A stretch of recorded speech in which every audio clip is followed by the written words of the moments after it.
Hello, this is the Ask Jasmine Money podcast. I'm Jasmine Birtles, founder of moneymagpie.com, and I'm joined by the political journalist Paul Osborne. Say hello, Paul. Hello. This is a monthly podcast in which we look ahead to see how you can make and save money each month and have a smile as you do it. You can pick up the podcast in the Money Magpie newsletter, and if you haven't signed up already, you can do so on the website. You can also follow me on Twitter for more updates and money tips if you go to @Jasmine. You can also follow Paul at Paul Osborne on Twitter.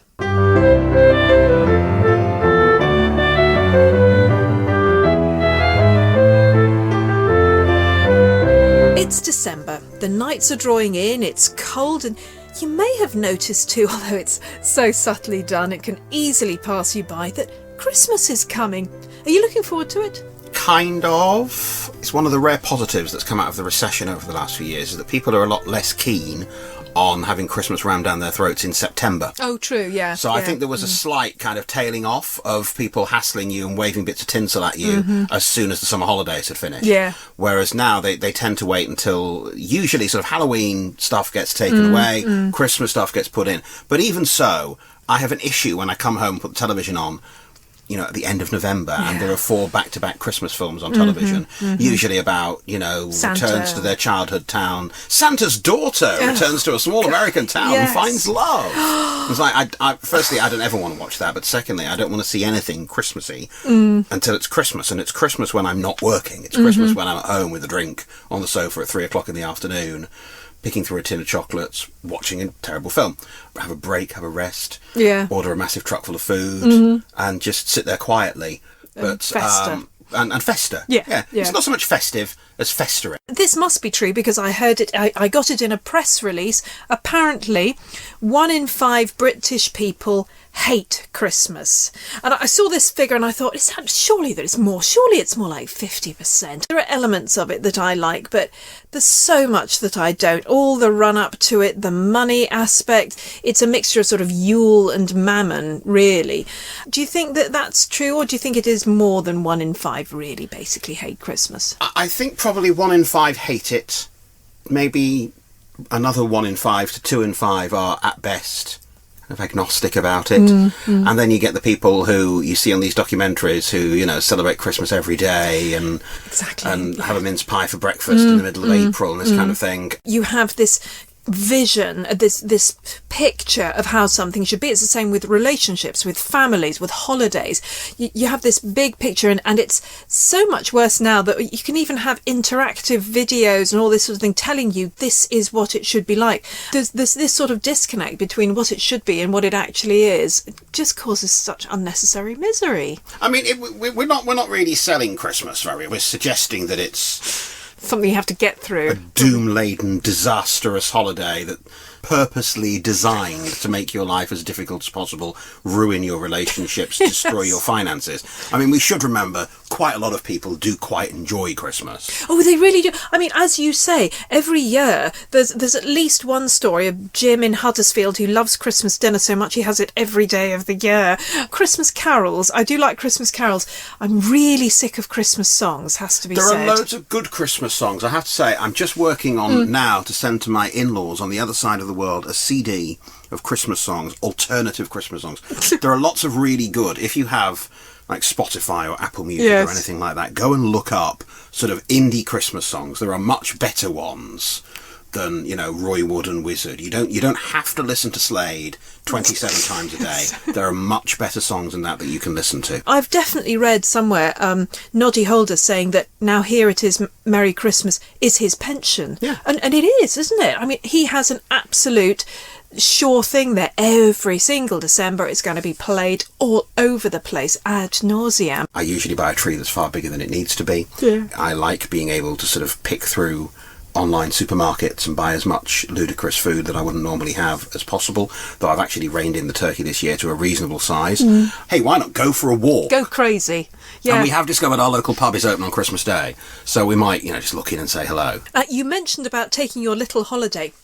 And this just reminds me that what amazes me is the amount of time we in Britain take off around Christmas. And not just Christmas, actually. I mean, Easter as well. But it used to be 2 or 3 days around Christmas. Then it got to the sort of week, Christmas to New Year. And now, from mid-December to about mid-January, it's going to be very difficult to get hold of people on the phone. And I keep thinking, we are either the 5th or 6th largest economy in the world. And I think, how do we do this? I think people have an expectation now that they should get a fortnight off at Christmas, like when you were children. Yeah. And you got a fortnight off school. Should you do what I do, Mrs. Sensible here, and start buying your presents in January when they're half price? In fact, buy as much Christmas stuff in January as possible, and then stuff it in a cupboard for months and add to it through the year. This is what I do. I am Mrs. Sensible. I like doing that. I like giving presents. I don't like being forced to give them, certain types, but I like giving presents. Or should you do what seems to be increasingly sensible, although it's annoying to me, which is to wait pretty much until the last minute, certainly until December, when suddenly big shops, little shops, online, all over, they have these flash sales, half price, 20% off. If you leave it right to the day before, there are serious offers to be had, which annoys me. Oh, I can't tell you, because I'm the long-term one. Which one are you? I could never conceive of buying Christmas presents in January, and you would go into, W.H. Smith and see packets of Christmas cards for 10p on the 4th of January, and that's the last thing I want to think of. I'm not the most organised person when it comes to buying Christmas presents, and I do tend to leave it quite late, but not as late as you're suggesting I should. And it's kind of like a game of chicken. Am I prepared to run the risk of waiting until the 22nd, 23rd of December and then discovering that they have none of the things that I need, and what's left is the equivalent of buying flowers and antifreeze at a petrol station at 5 to midnight on Christmas Eve as you drive somewhere? I suppose that's what they're banking on. Gift cards are the thing that there was some economist in America who did a whole thesis on this, and he said gift cards are the ideal present that you should give people. But then you see figures about, literally hundreds of millions of pounds are not used in gift cards. So you've got the gift card and it just ends up at the bottom of the drawer. So and they have time limits. We discovered someone gave us a gift card for a major retailer, I won't say which one, and then we discovered that it had run out when we tried to use it. And it's like, so effectively what this gift card has been somebody else saying, as a gift to my friend, I will just give this large organisation money and they will keep it. Yes. And they will not give us anything in return. And that's far worse than that other one that sort of, you're not sure if we're happy or not, where people send you a card going, in your name, I've given a goat to somebody in a country a long way away. In your name, someone in Burundi's got a chicken, and while I have no problem with the people of Burundi being given more chickens, this chicken butters no parsnips in my house, does it? No, exactly. And I encourage everyone to give money to charity all through the year, especially at Christmas. But that is separate to buying people gifts. Now, as you're a political journalist, one thing I did wonder, because I'm sad like this, is what do politicians do at Christmas? Do they have a long holiday as well, or are they actually having to go around constituency parties kissing babies and pretending they're enjoying themselves? You know how people say that school teachers, it must be great being a school teacher because you get all that time off. And it's actually not like that at all. And it's a similar thing with politicians. I think if they don't see you in the House of Commons and you're not working. So the Commons breaks up for a period over Christmas. But being in government doesn't stop. There are the constituency Christmas parties to go to. There are the endless cards to send to people. There are all the church events and all the other things in the constituency that you need to be seen at, and the carol services and the Christmas fairs. It is like being a local celebrity, really, isn't it? Without the glamour. It is. It's like being the local radio breakfast DJ, only you actually have some power.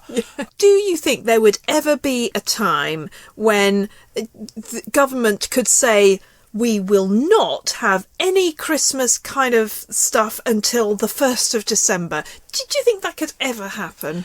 No. I'm trying to imagine a government legislating for when you are and aren't allowed to observe Christmas. Oh, it's a shame. It's unlikely. While I loathe and detest this starting Christmas in January, apart from me obviously buying the cheap stuff, there is a part of me that thinks, so many of these businesses would not survive were it not for the whole Christmas pressure to buy rubbish and give it to people who don't want it. Well, you hear about these firms for whom, the Christmas trading period is everything. And if they have a bad... When you get those reports of sort of the business news of January, February, March, and you get all this stuff about, it wasn't a good Christmas at such and such a shop. Chief executive might have to go. And you can understand why it's so important to them. But it is all about relentless pressure. It is about those ludicrously expensive TV adverts trying to make you go out and buy more stuff. And every year we get press releases with the average person will be spending X amount per Christmas.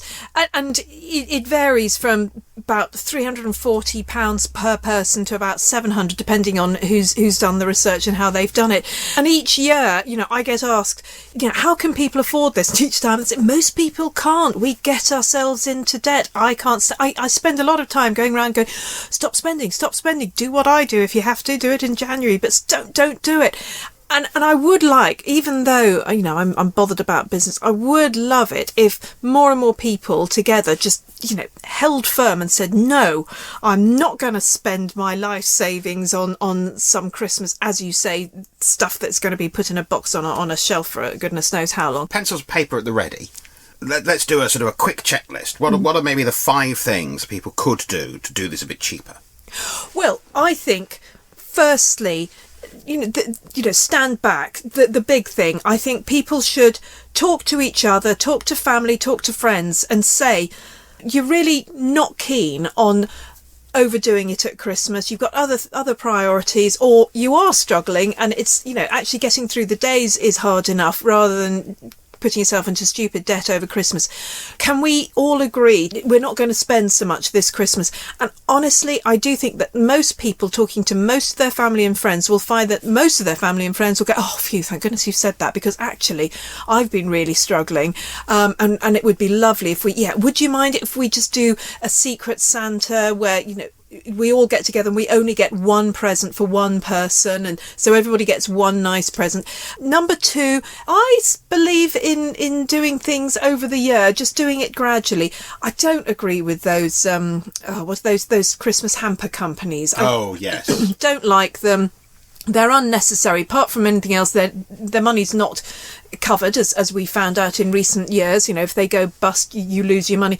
And also, when it comes to actually buying stuff, they don't have very good products there. But I think putting a little bit of money aside every month, opening your own just little savings account, your personal Christmas account, or doing what I do, buying things as you go along, that's a nice way. Just spread it so that December comes and you haven't got this huge mound of stuff that you have to spend. Another thing that I think is just get as much as you can for free. Do as much as you can for free. Get as much. Even if you've got kids, there are carol services that are free. There are free Santa's grottos around. There are all sorts of things that the local council does for free. Have swap shops with friends. Just think, right, I'm really going to do things. Again, if you've got kids, you can make cards, and everyone goes, oh, that's sweet, we made the cards. Nobody goes, oh, that's great, isn't it? And they just think, oh, clearly children, you've never sent me a handmade No. card. I haven't ever. Oh, a handmade card. How quaint. How quaint. Another thing, this is a bit of a cheat, and it can cost a little bit of money, but go away. Maybe even go and stay with family if you can bear it for the whole week. And you say, I won't be around to be able to, I'd love to come to your party in which you want me to bring you a big present, but I'm going to be away. Yes, I'm going to be away. So being away, I think, is a marvellous thing. You get to miss a whole load of misery, in my view. And it can, although, if you go to a hotel, okay, that's going to cost. But if you go somewhere cheap, that can be a good one. And then finally, use the Christmas time, particularly, that bit between Christmas and New Year where you wonder why you're living. It's just a weird time. You wonder which world you're in and which time frame you're in, because there's nobody around and nothing happening, and it's just a no man's land time-wise.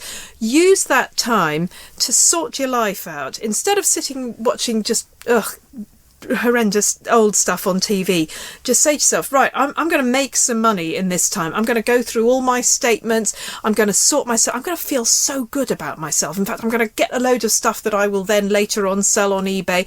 I'm going to make money. I'm going to sort myself. I'm not going to just waste it and wonder why I'm here at all. What are you going to do then for Christmas? I'm actually going away. I just thought this year, my mum always wants to go to a hotel, so I thought, yeah, go on. And speaking about paying for things early, yeah, this one I booked back in August, so that's done and dusted, that one. It's not my favourite thing to do because it's going to be one of those things where apparently it's like a cruise, you know, you just have constant food fed to you. Goodness knows what the weather will be like, but I will be having a nice rest. That is one thing. It's somewhere else. It'll be a rest. You know, you have a lot done for you, so fair enough. Well, I'll be at home. The nice man from the online supermarket will be arriving a couple of days before with an enormous truck full of food. You're having a party, are you? No, just need some food because it's Christmas, and the shops are shut for a day, and who knows? You might starve. It could go horribly wrong if it snows. I could be there for days. 2 inches of snow, and it would be hopeless. So he'll be arriving with his van full of plenty a couple of days beforehand, and then we'll go and say hello to the people in the local pub. Mm-hmm. We'll go for a walk, watch the Queen's speech. Important. Just a rest, really, and then back to work. This is the worst part of it. All these people getting these 2-week holidays. No 2-week holiday for Paul Osborne. He finishes work at lunchtime on Christmas Eve. Back in work soon after Boxing Day. Yeah, same in the life of Jasmine Birtles, absolutely. And it's that week where you think, where is everybody? Why aren't they answering the phone? I want to get on with things. And you find they're all skiing somewhere, in the Alps or whatever, and they won't be coming back until the middle of January. How delightful for them. I'm so happy for them. This is the Ask Jasmine podcast because, number one, we haven't got any questions. That's why I'm asking questions. But there are questions to be asked and answered. So if you have any questions and you'd like me to come up with some answers, I'll do my best. Just email me at jasmine.birtles@moneymagpie.com, or indeed you can tweet me at Jasmine. If you have any political questions or other, if you'd like to know what Paul's actually really having for his Christmas dinner, you can tweet him at Paul Osborne. And thank you so much, Mr. Osborne. Witty and urbane as ever. This has been the Ask Jasmine Money podcast with Jasmine Birtles and Paul Osborne. You can hear the podcast on iTunes or on the podcast page on moneymagpie.com. And remember to sign up to the free Money Magpie newsletter. Just click the box at the top of the right-hand corner of the site. Follow me on Twitter for more news at Jasmine. Paul gives political commentary at Paul Osborne. I may be live tweeting my Christmas dinner cooking as well. Oh, that would be exciting. Yeah. It's social media gold. Come back next month for bright ideas and commiseration for January.